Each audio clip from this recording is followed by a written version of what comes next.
नमस्कार दोस्तों, जय हिंद, वंदे मातरम। अपना सक्षम पॉइंट यूट्यूब चैनल पर एक बार फिर से आप सभी का हार्दिक स्वागत है।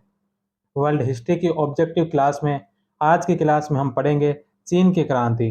तो चीनी क्रांति से संबंधित 70-80 क्वेश्चन करने वाले हैं आज की क्लास में। तो आप सभी ये क्लास अंत तक जरूर देखना। तो करते हैं हम आज की क्लास को शुरू। आज की क्लास का पहला प्रश्न है कि 1911 की क्रांति के समय चीन पर किस राजवंश का शासन था। तो 1911 में जो चीन की क्रांति हुई थी उस समय चीन पर कौन से राजवंश का शासन था। तो मंचू मंचू राजवंश का जो शासन था। डॉक्टर सन यात सेन ने युआन शिकाई को एक प्रस्ताव भेजा कि यदि वह चीन में गणतंत्र को स्वीकार कर ले तो उसे राष्ट्रपति बना दिया जाएगा। युआन शिकाई ने प्रस्ताव स्वीकार कर लिया और 12 फरवरी 1912 को मंचू वंश को समाप्त करके युआन शिकाई को चीनी गणराज्य का प्रथम राष्ट्रपति बना दिया गया था। नेक्स्ट क्वेश्चन है कि माओ त्से तुंग के ऐतिहासिक महाअभियान की अवधि थी। तो माओ त्से तुंग के ऐतिहासिक महाअभियान की अवधि पूछी गई है। तो यह थी 16 अक्टूबर 1934 से 20 अक्टूबर 1935 तक। नेक्स्ट क्वेश्चन है चियांग काई शेक के उन्मूलन अभियान से बचने के लिए माओ त्से तुंग के नेतृत्व में साम्यवादियों ने कियांगसी से शैनसी तक महाअभियान किया, जिसे इतिहास में महाप्रस्थान या लॉन्ग मार्च कहा जाता है। चियांग काई शेक ने इसे मृत्यु प्रस्थान कहा। यह अभियान 16 अक्टूबर 1934 को प्रारंभ हुआ था तथा 20 अक्टूबर 1935 को समाप्त हुआ था। नेक्स्ट क्वेश्चन है कि किस देश को एशिया का रोगी तथा पूर्व का तरबूज कहा जाता है। तो कौन से देश को एशिया का रोगी तथा पूर्व का तरबूज कहा जाता है। तो चीन को। 3 नंबर ऑप्शन। प्रथम विश्व युद्ध से पहले साम्राज्यवादी शक्तियों के द्वारा चीन के लिए एशिया का मरीज तथा पूर्व का तरबूज जैसे शब्दों का प्रयोग किया जाता था। नेक्स्ट क्वेश्चन है कि निम्नलिखित में से किस वर्ष चीन में प्राचीन शिक्षा प्रणाली का अंत कर दिया गया। तो कौन से वर्ष जो चीन में प्राचीन शिक्षा प्रणाली का अंत किया था। तो 1905 ईस्वी में। 2 नंबर ऑप्शन। नेक्स्ट क्वेश्चन है कि 1911 की चीनी क्रांति के जनक कौन थे। तो 1911 के चीनी क्रांति के जो जनक थे वो थे डॉक्टर सनियात सेन। ने, नेक्स्ट क्वेश्चन है कि डॉक्टर सनियात सेन के द्वारा मंचू शासन को समाप्त करने के उद्देश्य से किस संस्था की स्थापना की गई थी। तो डॉक्टर सनियात सेन के द्वारा मंचू शासन को समाप्त करने के लिए जो संस्था की स्थापना की गई थी उस संस्था का नाम था हिसंग चुंग हुई। 2 नंबर ऑप्शन है जो इसका राइट आंसर होगा। सन्यात सेन ने होनोलुलु प्रांत में 1194 में हिसंग चुंग हुई चीन पुनर्जागरण संस्था चीनी नवजीवन संगठन नामक संस्था की स्थापना की गई।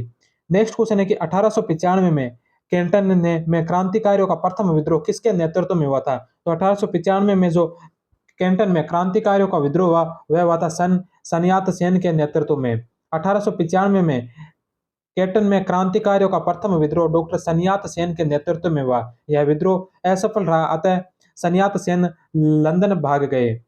नेक्स्ट क्वेश्चन है कि जून 1898 से सितंबर 1898 तक के 100 दिनों के सुधारों का संबंध चीन के किस सम्राट से है। तो यह कुआंग हू सो।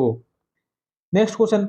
इसके इस क्वेश्चन की व्याख्या है कि चीनी सम्राट कुआंग हुसू के सुधारों का काल केवल 100 दिन तक चला। चीन के मंचू वंश के पदाधिकारी इन सुधारों के पक्ष में नहीं थे, अतः उन्होंने राजमाता विजू हासी को भड़काकर सम्राट को बंदी बना लिया था। नेक्स्ट क्वेश्चन है कि निम्न में से किस संगठनों के विलय से तुंग मेंग हुई नामक क्रांतिकारी संगठन अस्तित्व में आया था।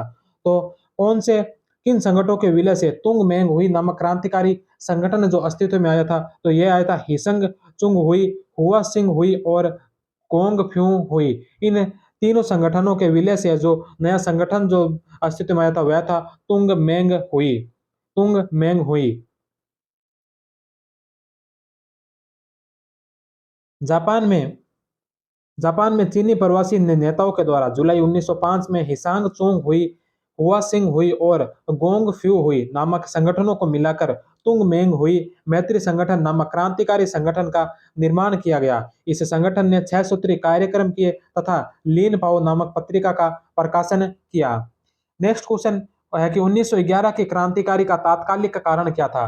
तो 1911 की क्रांति का अगर तात्कालिक कारण देखा जाए तो वह कारण था हांको की रूसी बस्ती में बम विस्फोट। हांको वुचंग की रूसी बस्ती में हांको या वुचंग की रूसी बस्ती में 10 अक्टूबर 1911 ईस्वी को बम विस्फोट हुआ और इसी घटना से क्रांति की शुरुआत मानी जाती है। इस दिन 10 अक्टूबर होने की वजह से इसे डबल टेन भी कहा गया है। नेक्स्ट क्वेश्चन है कि किस तिथि को चीनी सरकार ने युआन शिकाई को प्रधानमंत्री नियुक्त किया? तो चीनी सरकार ने युआन शिकाई को प्रधानमंत्री नियुक्त कब किया था? तो 8 नवंबर 1911 को।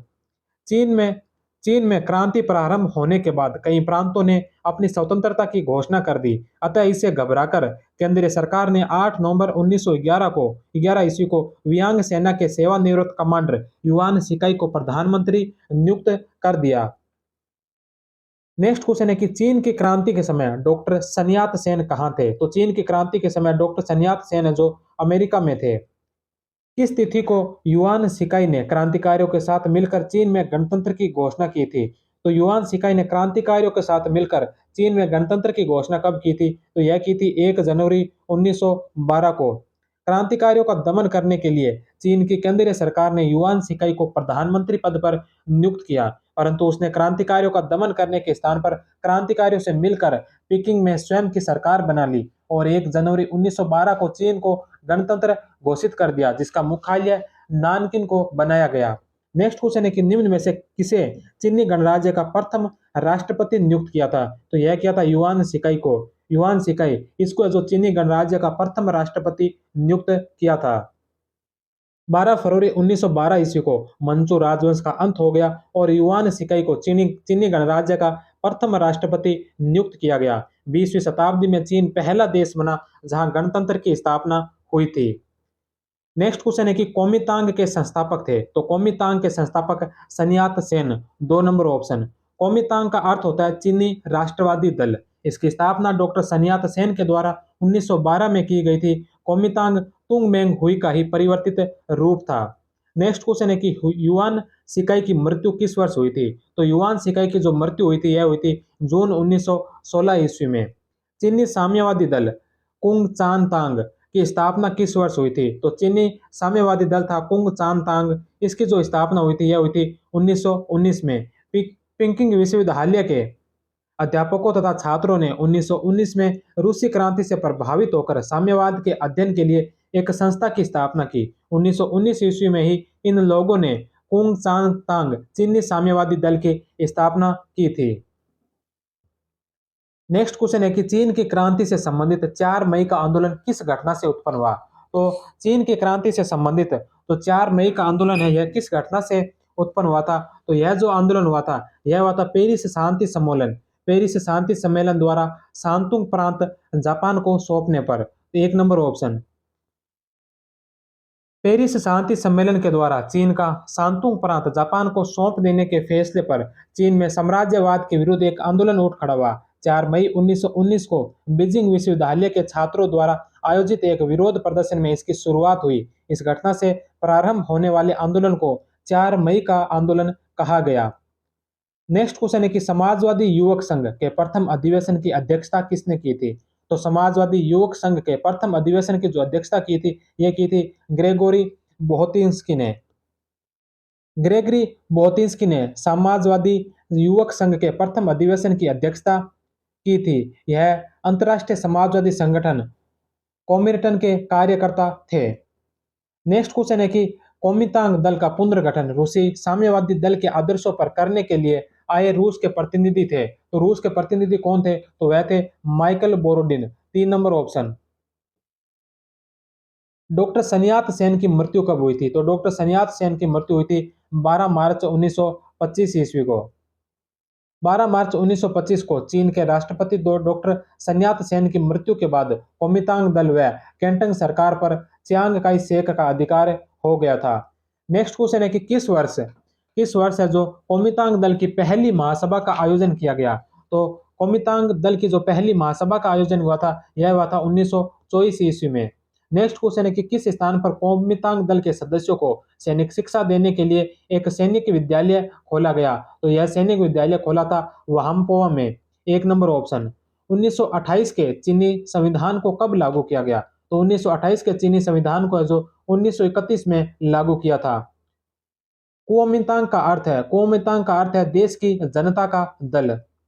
न्यू चाइना नामक समाचार पत्र का संपादक कौन था? तो न्यू चाइना नामक समाचार जो पत्र था, इसका संपादक था चेन चेन तू show, 3 number option. Next question है कि किस स्थान पर 1927 ईस्वी में साम्यवादियों ने सोवियत सरकार की स्थापना की थी? तो 1927 में साम्यवादियों ने जो सोवियत सरकार की स्थापना की थी, यह की थी कैंटन में, 1 नंबर ऑप्शन। निम्न में से किसने साम्यवादियों को कोमितांग से बाहर करने के लिए शुद्धिकरण अभियान चलाया था? तो किसने जो साम्यवादियों को बाहर करने के लिए कोमितांग कोमितांग से बाहर करने के लिए शुद्धिकरण आंदोलन चलाया था? तो यह चलाया था चियांग काई शेक के द्वारा। च्यांग काई शेक ने अपना वर्चस्व स्थापित करने के लिए तथा साम्यवादियों को कोमितांग से बाहर निकालने के लिए शुद्धिकरण अभियान चलाया था। नेक्स्ट क्वेश्चन है कि कूट की सहायता से सुमेलित का चयन कीजिए। तो यहाँ पर जो सुमेलित है उनका चयन करना है कि कौन कौन सा जो सही सुमेलित है। सबसे पहला आता है कियांगसी। कियांगसी जो साम्यवादी सरकार है, यह बात है जो सही है। दूसरा है नानकिन। नानकिंग है जो कोमितांग सरकार, यह भी सत्य है। और तीसरा कैंटन। कैंटन है जो कोमितांग सरकार। तो तो तीसरा जो इसमें गलत है, एक और दो सही है और तीसरा जो गलत है, तो एक और दो, 1 नंबर ऑप्शन इसका राइट होगा। कियांगसी की साम्यवादी कियांगसी की साम्यवादी सरकार और चियांग काई शेक के नेतृत्व वाली नानकिंग की कोमितांग सरकार एक दूसरे की विरोधी थी। इस समय कैंटन में कोमितांग दल की एक तीसरी स्वतंत्र सरकार भी थी। नेक्स्ट क्वेश्चन है कि चीन की किस सरकार को विश्व की प्रमुख शक्तियां वास्तविक सरकार मानती थी? तो चीन की कौन सी सरकार थी जिसको विश्व की प्रमुख शक्तियां वास्तविक सरकार सरकार मानती थी? तो वह थी नानकिंग की कोमितांग सरकार को। नानकिंग की कोमितांग सरकार को जो विश्व की प्रमुख शक्तियां जो इसे वास्तविक सरकार मानती थी। उपयुक्त तीनों उपयुक्त तीनों सरकारों में नानकिंग की कोमितांग सरकार सबसे व्यवस्थित और उसी को विश्व की प्रमुख शक्तियां वास्तविक सरकार मानती थी। नेक्स्ट क्वेश्चन है कि निम्न में से किसने नीली कुर्ती दल का गठन किया था? तो नीली कुर्ती दल का गठन किया था चियांग काई शेक के द्वारा। नीली कुर्ती दल का गठन फासिस्ट ढंग से चियांग काई शेक ने किया था, जिसका उद्देश्य कोमितांग दल के विरोधियों को समाप्त करना था। नेक्स्ट क्वेश्चन है कि किस तिथि को चियांग काई शेक को उसी के सेनापति चांग हुसुए लियांग ने गिरफ्तार कर लिया था? तो किसे गिरफ्तार किया था? तो 12 इसे गिरफ्तार कब किया था, किस तिथि को किया था? तो 12 दिसंबर 1936 ईस्वी को।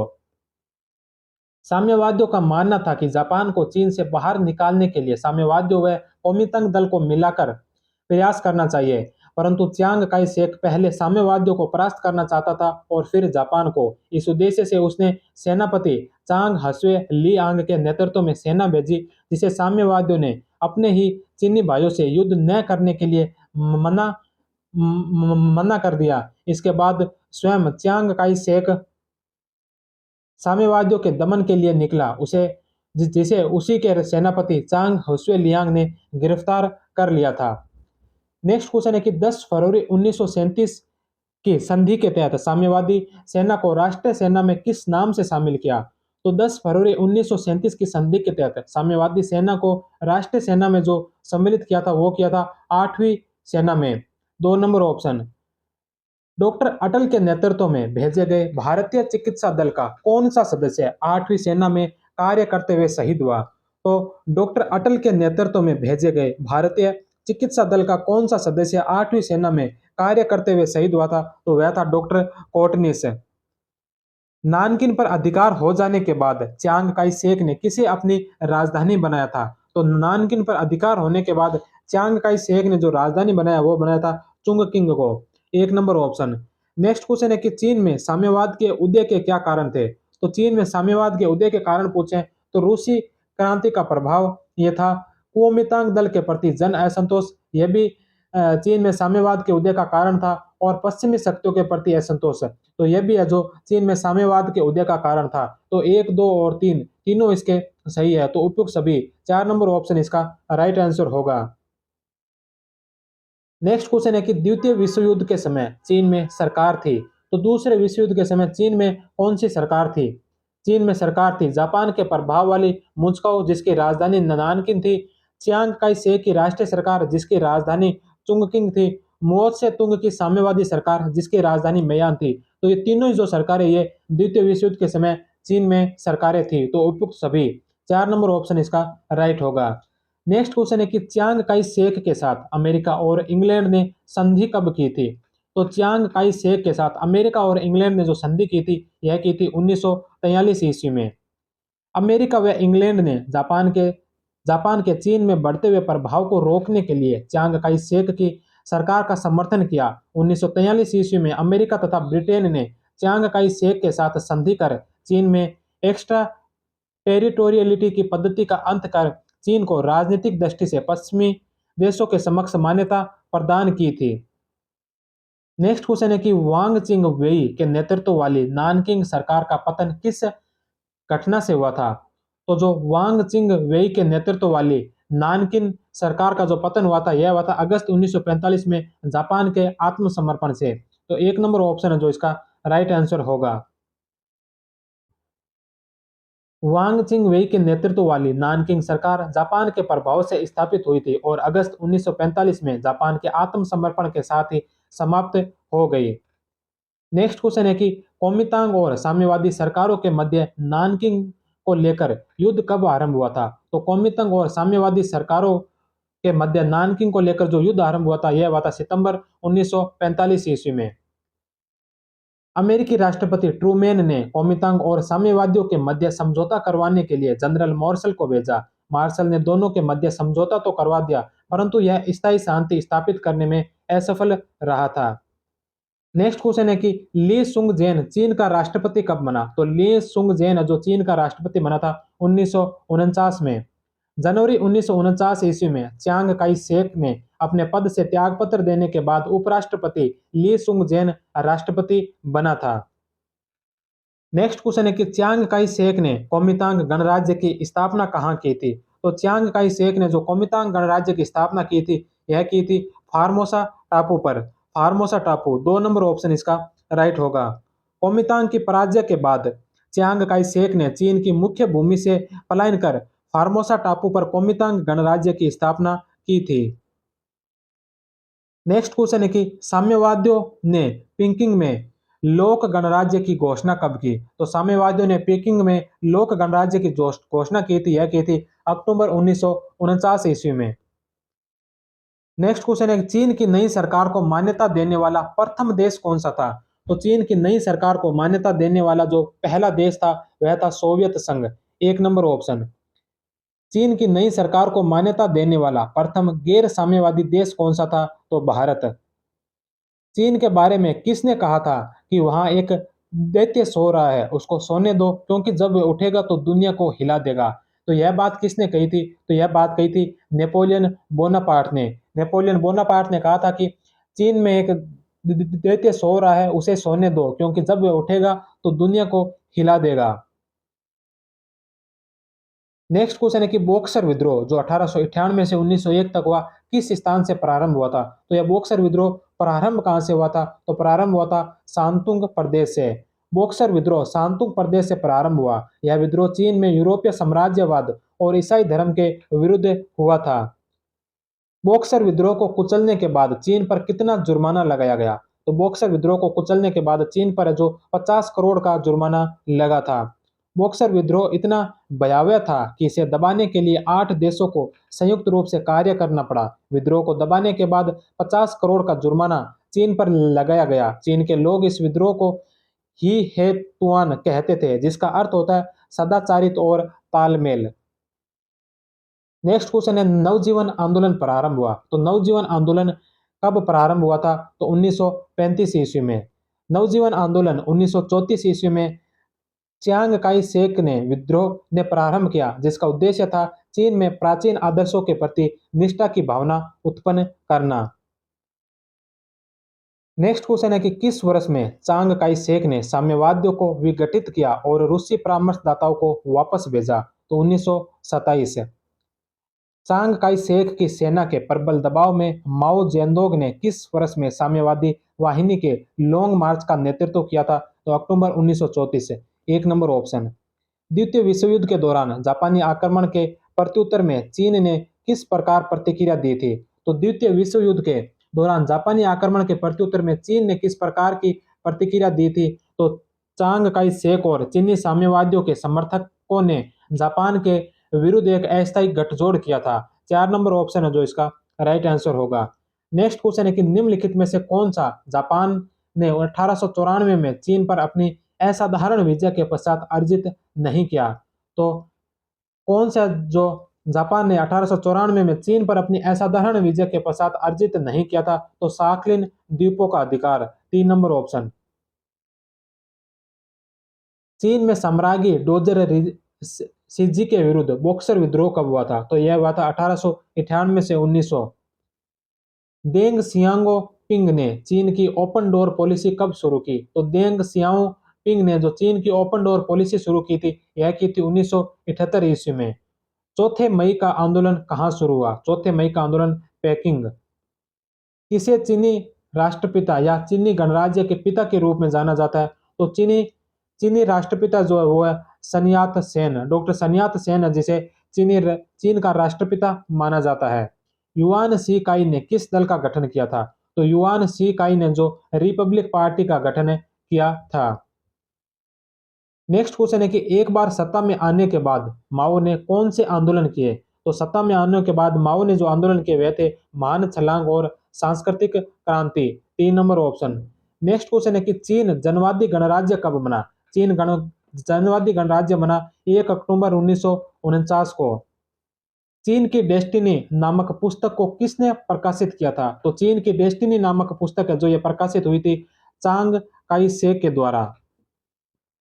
नेक्स्ट क्वेश्चन है कि माओ के ऐतिहासिक लॉन्ग मार्च 1934-35 ने कितने मील की दूरी तय की थी? तो 6000 मील की दूरी। साम्यवादियों के द्वारा कुओमिंगतांग की सेना से बचने के लिए कियांगसी से शैनसी तक की 6000 मील की दूरी 16 अक्टूबर 1934 से 20 अक्टूबर 1935 के मध्य की गई। इसे महाप्रस्थान लॉन्ग मार्च के नाम से जाना जाता है। च्यांग काई शेक ने इसे मृत्यु प्रस्थान नाम दिया। इस महाप्रस्थान काल में कुल 100 दिन विश्राम किया गया तथा 90,000 लोगों में से मात्र 20,000 लोग ही शैनसी तक पहुंच पाए। नेक्स्ट क्वेश्चन है कि राष्ट्रवादी चीन की स्थापना के लिए तात्कालिक पृष्ठभूमि क्या थी? तो राष्ट्रवादी चीन की जो स्थापना हुई थी उसके तात्कालिक पृष्ठभूमि की बात की जाए तो वह थी अक्टूबर 1911 में नई सेना, जिसके अफसर क्विंसन के समर्थन में नहीं थे, द्वारा वुहान में किया गया विद्रोह। जो वुहान में जो विद्रोह किया गया था अक्टूबर 1911 में, यह तात्कालिक पृष्ठभूमि थी चीन में राष्ट्रवादी स्थापना करने की। 4 नंबर ऑप्शन इसका राइट आंसर है। नेक्स्ट क्वेश्चन है कि राष्ट्रवादी चीन ने क्या देखा? राष्ट्रवादी चीन ने क्या देखा? केवल चीन ने केंद्रीय शासन का विखंडन और सरदारों का उदय, 2 नंबर ऑप्शन। नेक्स्ट क्वेश्चन है कि 1900 में चीन ने अपने इतिहास के सबसे बुरे विद्रोह में से एक को देखा, जिसे कहा जाता है। तो इसे क्या कहा जाता है? 1900 ईस्वी में चीन ने अपने इतिहास के सबसे बुरे विद्रोह में से एक को देखा, जिसे कहा जाता है बॉक्सर विद्रोह। 3 नंबर ऑप्शन है जो इसका राइट आंसर होगा। बॉक्सर विद्रोह विदेशी शक्तियों के विरुद्ध किया गया था। इसका मूल कारण ब्रिटेन और रूस के मंसूबे को विदेशी क्षेत्रों के विकास के कारण गंभीर सूखा व अकाल की समस्या का उत्पन्न होना था। इस विद्रोह को दबाने के लिए France, Germany, Austria Hungary, America, Italy, रूस, जापान व ब्रिटेन ने एक गठबंधन किया, जिसे अष्ट राष्ट्र गठबंधन के नाम से जाना जाता है।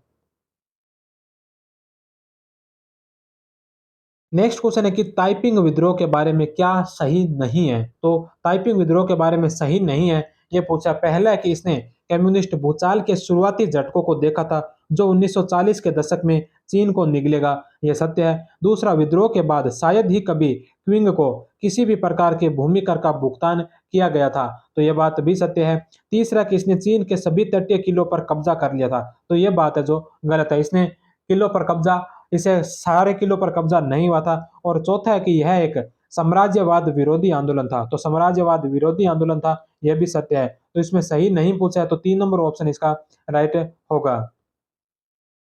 नेक्स्ट क्वेश्चन है कि चीन जापान युद्ध का परिणाम क्या था? तो चीन और जापान का जो युद्ध हुआ था, इस युद्ध का परिणाम क्या निकला? तो इस युद्ध का परिणाम था कि कोरिया के नियंत्रण के लिए चीन और जापान के बीच संघर्ष। तो कोरिया के नियंत्रण को लेके उत्तरी कोरिया और दक्षिणी कोरिया, इस कोरिया के नियंत्रण को लेकर चीन और जापान के मध्य जो संघर्ष हुआ था। नेक्स्ट क्वेश्चन है कि चीन जापान युद्ध कब समाप्त हुआ? तो चीन और जापान का जो युद्ध है यह समाप्त हुआ था 1895 ईस्वी में। 1 नंबर ऑप्शन। नेक्स्ट क्वेश्चन है कि टाइपिंग के बारे में निम्नलिखित में से क्या सही है? तो टाइपिंग के बारे में सही कथन बताने कौन-कौन से हैं? पहला वह द ट्राइड जैसे गुप्त समाजों से जुड़े हुए थे, तो यह सत्य है। दूसरा वह नानकिंग को वापस लेने के लिए अभिलाषी थे, क्योंकि नानकिंग की 1842 की संधि चीन के अपमान का प्रतीक थी, तो यह भी सत्य है। तीसरा वह कन्फ्यूशियस और ईसाई सिद्धांतों से प्रभावित थे, तो यह भी सत्य है। तो 1, 2 और 3 तीनों सही है, तो 4 नंबर ऑप्शन उपयुक्त सभी। नेक्स्ट क्वेश्चन है कि क्विंग्स ने टाइपिंग को कब कुचल दिया था? तो क्विंग्स ने टाइपिंग को कब कुचला था? तो 19 जुलाई 1864 को। नेक्स्ट क्वेश्चन है कि टाइपिंग टाइपिंग विद्रोह के नेता थे, तो टाइपिंग विद्रोह के नेता कौन थे? तो वह थे हंग हसु चुआन और ईश्वर की पूजा करने वाली उनकी सोसाइटी। तो ये जो है ये टाइपिंग विद्रोह के नेता थे। नेक्स्ट क्वेश्चन है कि टाइपिंग आंदोलन कहाँ प्रारंभ हुआ था? तो टाइपिंग आंदोलन जो प्रारंभ हुआ था, यह टाइपिंग आंदोलन हुआ था क्वांगटन प्रांत, चीन का एक दक्षिणी पश्चिमी कोना है क्वांगटन प्रांत। यहाँ पर है जो ये टाइपिंग आंदोलन प्रारंभ हुआ था। टाइपिंग विद्रोह किस दौरान हुआ? तो टाइपिंग विद्रोह जो 1850 से 64 के मध्य हुआ था। निम्नलिखित में से कौन सा एंग्लो चीनी अफीम युद्धों के बारे में सही है? तो कौन सा जो एंग्लो चीनी और अफीम युद्धों एंग्लो चीनी का जो अफीम युद्ध हुआ था, इसके बारे में कौन सा कथन सत्य कथन है? पहला, उन्होंने चीन की अवैधता का मिथक तोड़ दिया, मुद्रास्फीति देखी गई और उसके साथ धर्म प्रचारकों को संरक्षण मिलता भी देखा गया। तो यह पहला ही कथन है जो इसका राइट आंसर होगा। नेक्स्ट क्वेश्चन है कि चीन को कितने अफीम युद्धों का सामना करना पड़ा था? तो चीन है जो दो युद्ध चीन के साथ 2 अफीम युद्ध हुए थे, 2 नंबर ऑप्शन। नेक्स्ट क्वेश्चन है कि अफीम युद्ध के बाद क्या हुआ? अफीम युद्ध के बाद क्या हुआ? तो अफीम युद्ध के बाद जो ताइपिंग विद्रोह हुआ था, 2 नंबर ऑप्शन। अक्टूबर 1929 में पीपुल्स रिपब्लिक ऑफ चाइना पर चीन की कम्युनिस्ट पार्टी का नियंत्रण किसके नेतृत्व में हुआ? तो अक्टूबर 1929 में पीपुल्स रिपब्लिक ऑफ चाइना पर चीन की कम्युनिस्ट पार्टी का जो नियंत्रण हुआ था, यह हुआ था माओ त्से तुंग के नेतृत्व में। नेक्स्ट क्वेश्चन है कि कम्युनिस्ट चीन के इतिहास में लॉन्ग मार्च किसे कहा जाता है? तो कम्युनिस्ट चीन के इतिहास में जो लॉन्ग मार्च किसे कहा जाता है? तो क्यांसी से कम्युनिस्टों का उत्तर पश्चिमी चीन की ओर बढ़ना, जो 6000 मील चले थे, तो 1 नंबर ऑप्शन। नेक्स्ट क्वेश्चन है कि चीन के उस कार्यवाहक राष्ट्रपति का नाम बताइए जिन्होंने कुओमिंतांग राष्ट्रवादी सेना की हार के साथ कम्युनिस्टों के साथ बातचीत शुरू की थी। तो वह कार्यवाहक राष्ट्रपति कौन थे? तो वह थे ली त्सुंग जेन, 2 नंबर ऑप्शन। नेक्स्ट क्वेश्चन है कि चीनी कम्युनिस्ट पार्टी का प्रथम सम्मेलन 1921 में किस नगर में हुआ था? तो चीनी कम्युनिस्ट पार्टी का जो प्रथम सम्मेलन हुआ था 1921 ईस्वी में, यह हुआ था संघाई के अंदर। 2 नंबर ऑप्शन है जो इसका राइट आंसर है।